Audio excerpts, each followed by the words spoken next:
ദൗർഭാഗ്യകരമെന്ന് പറയട്ടെ, വളരെയധികം വേദനയോടുകൂടി പറയുന്നു, ഈ മുസ്ലിം സൊസൈറ്റി ഈ രൂപത്തിലുള്ള എല്ലാ തോന്നിവാസികൾക്കുമെതിരെ, ഈ രൂപത്തിലുള്ള എല്ലാവിധ ആൾ ദൈവ സമ്പ്രദായങ്ങൾക്കുമെതിരെ, ദൈവനിഷേധത്തിനെതിരെ ശക്തമായി നിലകൊള്ളേണ്ട മുസ്ലിം സൊസൈറ്റി എന്തുകൊണ്ടിങ്ങനെയായി? ഇത് ഒറ്റപ്പെട്ടൊരു ഷഹീദിന്റെ കഥയല്ല, ഇതൊരൊറ്റപ്പെട്ട വ്യക്തിയുടെ കഥയല്ല. നേരെ മറിച്ച് ആ ദൈവങ്ങളുടെ മുന്നിൽ കുമ്പിടുന്ന ഒരു സമൂഹം, ആ സമൂഹത്തിന്റെ മുൻപന്തിയിൽ മുസ്ലിം സമൂഹമുണ്ട് എന്ന തിരിച്ചറിവ് ഒരു മുസ്ലിമിന് വേദനയുണ്ടാക്കണം, ഒരു മുസ്ലിമിന് പ്രയാസം ഉണ്ടാക്കണം. ആ വേദന മനസ്സിൽ നിറച്ചുകൊണ്ടാണ് അടുത്ത രംഗം നിങ്ങൾ കാണേണ്ടത്. കണ്ടോളൂ.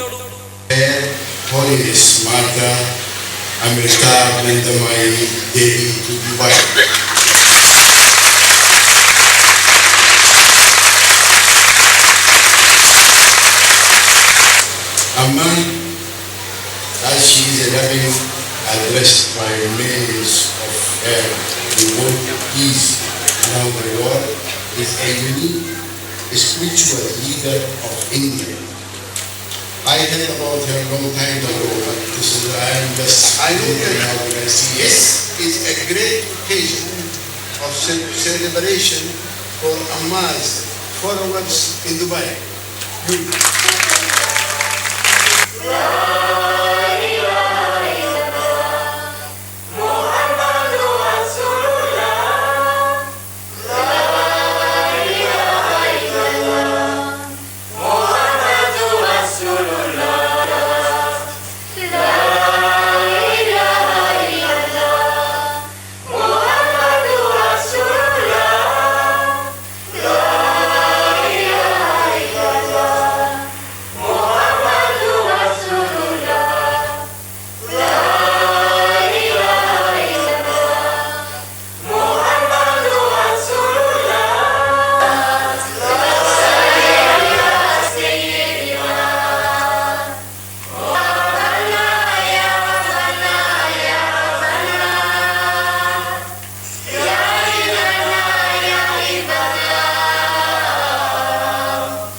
കണ്ടോ, ഹൃദയവേദകമാണ് ആ കാഴ്ച.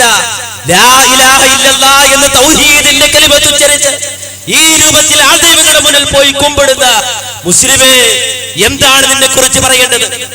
എന്താണ് വിശദീകരിക്കേണ്ടത്? എങ്ങനെയാണ് ഇതിനൊരു വിശദീകരണം നൽകുക? എന്തൊരു കാലമാണിത്, എന്തൊരു ലോകമാണിത്? എവിടെയാണ് നന്മ, എവിടെയാണ് ധർമ്മം, എവിടെ പോയി മനുഷ്യർ, എവിടെ പോയി നീതി, എവിടെ പോയി നീതിശാസ്ത്രം, എവിടെ പോയി ന്യായം, എവിടെ പോയി പ്രവാചകന്മാരുടെ ശബ്ദം, എവിടെ പോയി പ്രവാചകന്മാരുടെ ശബ്ദം? കലിമത്ത് തൗഹീദ് എവിടെ? ലാ ഇലാഹ ഇല്ലല്ലാഹ് എവിടെ? അത് പറയുന്നവരെവിടെ? അത് പ്രഖ്യാപിക്കുന്നവരെവിടെ? ആ ദൈവങ്ങളുടെ മുന്നിൽ പോയി തലകുമ്പിട്ട് ലാ ഇലാഹ ഇല്ലല്ലാഹ് എന്ന കലിമത്ത് തൗഹീദ് ഉച്ചരിക്കാൻ ഒരു മുസ്ലിമേ നിനക്ക് എങ്ങനെ കഴിയുന്നു? ആരെയാണ് ഇവരെ തുരത്തേണ്ടത്? ആ ദൈവങ്ങളെ പിടിച്ചു കെട്ടേണ്ടവരാര്? ഏതെങ്കിലും ഒരു രാഷ്ട്രീയക്കാരന്റെ പിന്നാമ്പുറത്ത് പോയിട്ട് മുദ്രാവാക്യം വിളിച്ചാൽ ഒരു മുസ്ലിമിന്റെ ധർമ്മം അവസാനിച്ചുവെന്ന് വിചാരിച്ചോ? ഒരു മുസ്ലിമിന്റെ ധർമ്മം അവസാനിക്കുന്നില്ല.